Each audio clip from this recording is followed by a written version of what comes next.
Welcome!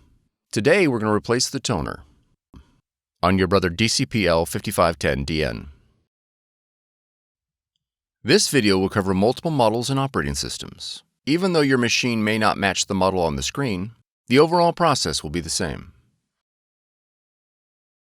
To begin, open the front cover. Allow the machine to cool for 10 minutes. Remove the drum and toner assembly and place it on scrap paper. Be careful not to touch the surface of the roller. Press the green lock lever to separate the drum and toner. Remove the replacement toner from the packaging.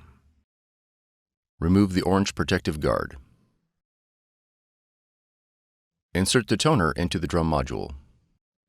Listen for the lever to click. Slide the green handle back and forth 4 times to clean the corona wire.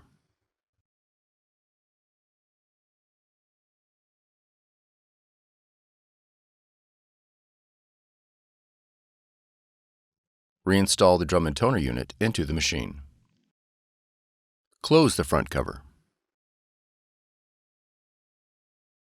For more tutorials, FAQs, and videos, visit us at www.brother-usa.com. If you found this video helpful, be sure to subscribe. Thank you for choosing Brother.